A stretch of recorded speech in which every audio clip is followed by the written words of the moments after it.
온라인 쇼핑몰을 처음 시작하시는 분들은 자신감이 있으신지 제품을 이제 하나 소싱하시면 200개, 100개, 뭐 300개 이렇게 사입하시는 분이 많아요. 그렇게 사입하셨다가 판매가 안 되면 그게 재고가 다 되고 비용이 되니까 처음에는 한 소량으로 10개에서 20개를 들고 와서 직접 판매를 해보고 그게 어느 정도 팔리는지를 확인한 다음에 그 다음에 다시 이제 100개, 200개를 들고 와야 돼요. 처음부터 이제 너무 많이 들고 오면 재고 부담이 생긴다. 그리고 안 팔릴 수도 있다.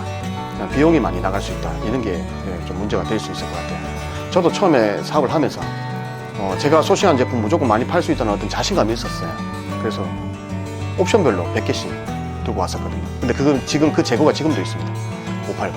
그런 경험이 있다 보니까 처음부터 너무 많은 물량을 들고 오지 말고 소량을 들고 와서 팔아보고 그 다음에 조금씩 늘려나가는 형식으로 가는 걸 추천합니다. 네. 처음에 이제 사업을 하시니까 사무실도 큰 게 있어야 될 거고 내가 나중에 물건도 많이 팔 거니까 큰 사무실을 구하고 좋은 사무실을 구하시는 분들이 좀 있는 것 같더라고요. 보니까 처음에 대출을 받아서 그렇게 하시는 것보다는 처음에는 집에서 시작해서 차츰차츰 물건이 많아지고 판매가 많이 되면 이제 사무실을 옮기는 게 저는 좋다고 봅니다. 초기 비용이 많이 드니까 사무실 좋은 데 구하는데 임대료도 많이 들 거고 비용도 많이 드는데 처음부터 크게 이렇게 뭔가 멋부리는 식으로 하는 거는 좋지 않다고 보는 거고 처음에는 물건 사는데 돈이 많이 들어가기 때문에 거기에 최대한 비용을 투자하는 게 맞다고 보고요. 사무실은 작게 시작해서 조금씩 늘려나가는 형식으로 가는 게 좋을 것 같습니다. 자택이나 공유 오피스 이런 데 쓰는 거를 추천합니다. 처음에. 그리고 또 하나 더 생각해야 될 게 이제 쇼핑몰을 하시게 되면 나중에 대량으로 판매를 하시게 될 거란 말이에요. 사무실 옮기게 되면 그 트럭, 큰 트럭 있죠. 10톤 트럭 이런 트럭들이 올 수 있는 사무실이 좋아요. 나중에 물건을 왕창 이제 잘 돼서 많이 싣고 와야 되는데 이 사무실이 좁은다든지 좁은 골목이 있는데 되면 물건을 못 들고 와요.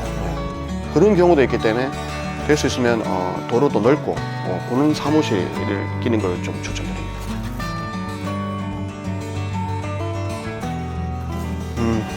그 말은 가치가 있는 거는 일단 그 말이 어떻게 제가 드릴지 모르겠는데 일단 직장 월급 이상은 벌어야 되잖아요. 그 월급을 버는 거를 이제 보고 나서 직장을 그만둬야 되는데 일단 나 무조건 잘 될 거야 라는 판단으로 직장을 그만두고 처음에 하시다가 몇 개월 동안 수익이 없을 수도 있어요.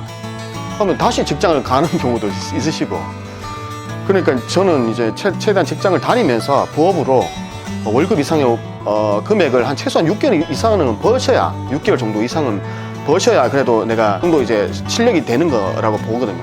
한두 달 정도 뭐 월급 이상 벌고 그 다음에 또 떨어질 수도 있단 말이죠.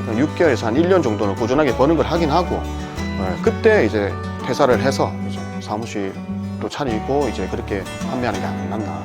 그 위험 부담을 줄일 수 있다고 보는 거죠. 무조건 다 잘 된다고 그런 확신을 갖는 거는 좀 위험하지 않나 싶어요. 처음 판매하시는 분들이 이제 그런 경우죠. 이제 이미 잘 팔고 있는 업체가 있어요. 그 업체보다 제가 가격을 더 싸게 팔면 더 많이 팔리겠지. 이 사람보다 더 많이 팔겠지 생각하고 물건을 마진도 얼마 안 되는 걸 들고 오는 거죠. 그래서 그거를 이제 상위에 올리기 위해서 마케팅을 많이 쓸 거란 얘기죠. 그러면 마케팅 비용이 많이 나가는데 처음부터 저마진으로 물건을 팔면 수익이 없어요. 거의 수익이 없고 그 다음에 저마진으로 많이 팔았다 하더라도 부수적인 일들이 엄청 많아요. 예를 들면 직원도 뽑아야 될 거고 많을 거고 포장도 많을 거예요. 그러면 이제 직원도 당연히 뽑아야 되고 일도 더 많아지겠죠. 근데 마진은 좋고 그러니까 이게 악순환이 될 수 있어요. 그래서 처음에는 마진이 그래도 30% 이상 남는 제품을 잘 찾으셔서 판매를 하고 그래서 수익이 어느 정도 보장이 되고 그래 됐을 때 직원도 뽑고 이렇게 하나씩 만드는 게 낫지 않나 생각합니다. 처음에 소싱하다 보면 그냥 제품만 보는 경우가 있어요. 제품이 좋고 이 제품 갖고 오면 잘 팔겠다 생각해서 무게라든지 부피를 고려 안 하면 아까도 처음에 시작할 때는 사무실이 작게 시작할 거 아니에요. 근데 한 개 제품을 파는데 그 한 개가 무게가 많이 나가 부피가 커요. 그러면 사무실 공간은 한정적인데 그죠? 그런 부분 때문에 이제 보관하는 게 쉽지 않을 거고 두 번째는 부피가 크고 무게가 많이 나가면 배송비가 많이 나가요. 중국에서 수입할 때 들어가는 배송비가 생각외로 더 많이 나가고 또 세 번째는 배송 중에 파손이 많이 될 수 있어요. 부피가 크고 무게가 많이 나는 것들은 그 다음에 잘 깨지는 제품들 파손이 진짜 생각보다 많이 일어나요. 중국에서 물건이 수입하면서 이제 선박으로도 물건이 들어올 거고 그러니까 싣고 내리고 이 작업을 많이 할 거란 얘기죠. 그 사이에 파손이 많이 되는 거예요. 그냥 물건이 보관하고 차로에서 바로 다이렉트로 오는 게 아니고 차에서 다시 배로, 배에서 다시 세관으로, 세관에서 다시 제 이제 있는 창고로 오게 되면 왔다 갔다 이제 실었다가 내렸다 해야 되는 게 반복되잖아요. 그때 이제 파손이 많이 돼요. 실으면서. 그렇기 때문에 깨지는 거, 잘 깨지는 제품이라든지 부피가 큰 거, 그 다음에 인테리어 용품들 같은 거, 가구 같은 거는 더 많이 파손 잘 돼요. 그래서 처음에는 조금 안 깨지고 좀 부피도 적게 들고 이제 작은 것들, 그러면서 또 비용 그렇게 안 비싼 것들을 처음에는 하는 게 좋다고 보는 거죠. 계절 상품이 뭐냐면 이제 계절에 잘 팔리는 상품이잖아요. 예를 들게요. 8월 달에 이제 선풍기 제일 많이 나갈 때예요. 그죠? 제일 많이 나갈 때가 8월 달인데 8월 달에 제가 그 제품을 이제 소싱하기 시작하는 거죠. 소싱해서 상세 페이지 만들고 준비를 하는 거예요. 8월 달 이제 9월 달 되면 그 선풍기나 에어컨들이 예를 들면 조회수가 확 주는 거예요. 확 올라갔다 이제 확 주는데 그때 준비를 정점에 준비를 해버리면 어떻게 되겠어요? 준비했던 게 막상 런칭을 하면 이제 검색이 확 주고 있으니까 판매가 안 되는 거죠. 그래서 계절 상품 같은 경우는 보통 3개월 전에 준비하고 상품 등록을 해야 돼요. 제품도 준비가 돼야 돼요. 8월 달이면 5월 달에 준비가 돼야 되는 거죠. 근데 초보자들은 그런 걸 잘 모르잖아요. 잘 팔리니까, 지금 잘 팔리니까, 지금 잘 나가니까 그냥 들고 온다는. 그때는 이제 그 검색량이 최정점일 때 갖고 왔다 보니까 이제 그다음부터 계속 떨어지는 거죠. 판매가. 검색량도 떨어지고 판매량, 그러면 이제 재고에 부담이 생깁니다. 못 팔게 돼요. 그런 부분을 이제 검색량의 어느 위치에 있는지를 계절 상품 같은 경우 어느 위치에 지금 내가 지금 계절이 6월달이면 내 제품이 검색량이 어느 위치에 있는지 정점에 있는 건지 아니면 밑에 있는지 그런 걸 꼭 확인하시고 조심하는 것이 좋다고 보는 거예요. 그래서 처음에 하시는 분들은 계절 상품 하는 게 쉽지 않은 거죠. 시점 잡기가 쉽지 않아서 처음에는 사계절 위주로 찾는 게 좋지 않나 싶습니다. 사람마다 뭐 성격이 다 있을 거 아니에요, 그죠? 빠르게 실행하시는 분들도 있고 뭔가 꼼꼼하게 계획하셔서 하시는 분들도 있잖아요. 온라인 쇼핑몰은 과정이 정말 길어요. 해야 되는 이제 상품 소싱부터 상품 이제 등록하는 것까지, 그다음에 광고하는 것까지 다 치면 그 과정이 엄청 길거든요.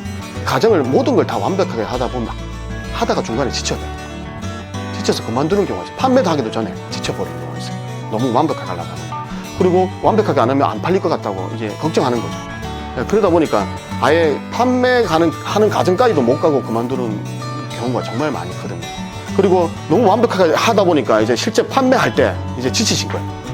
너무 완벽하게 했으니까 일주일 정도면 이제 팔려야 된다, 안 팔려. 그러면 빨리 지치고 그만두거든요. 길게 보고 좀 계속 수정하고 업데이트 시키면서 가야 되는데 모든 걸 다 완벽하게 했다고 생각하니까 그 다음에 더 수정할 게 없다고 생각하면 이제 팔려야 된다, 안 팔리면 어떻게 되죠? 포기를 금방 해버리는 거예요. 그래서 처음부터 너무 완벽하게 하지 말고 상품 기획이나 상품 소싱은 어느 정도 진짜 완벽하게는 아니더라도 잘 분석하고 좋은 제품을 가져오는 거 맞아요. 네, 그거는 그 시간을 들이는 건 진짜 맞는데 그 이후에 상세 페이지 만드는 거, 사진 찍는 거, 상품 등록하는 거, 그다음에 광고, 마케팅 이런 작업들은 빠르게 해보면서 자꾸 시행착오를 겪으면서 계속 업데이트 나가야 돼요. 그런 과정을 겪어야 이제 판매가 안 되면 판매가 왜 안 되는지 고민해보고 수정해보고 바꾸고 이런 작업들을 할 수가 있는 거예요. 이제 지속성에 이제 완벽을 너무 기하다 보면 지속성이 떨어지는 거예요. 내면 바로 포기를 해버려요. 그런 게 발생할 수 있다 보니까 너무 완벽을 기하지 말고 완성하고 수정하면 나가는 거. 판매가 안 되면 상세배를 수정한다든지 썸네일을 바꾼다든지 다른 방법으로 마케팅을 해본다든지 이런 계속적인 시행착오, 실행을 통해서 경험을 통해서 계속 바꿔나가면서 업데이트를 시키는 게 효과적이고 성공한 확률이 더 높다고 저는 보는 거죠. 저도 그렇게 해서 성공을 했고, 성공했다기보다는 저도 그렇게 해서 지금 계속 이렇게 유지를 하고 있는 거고 그렇습니다.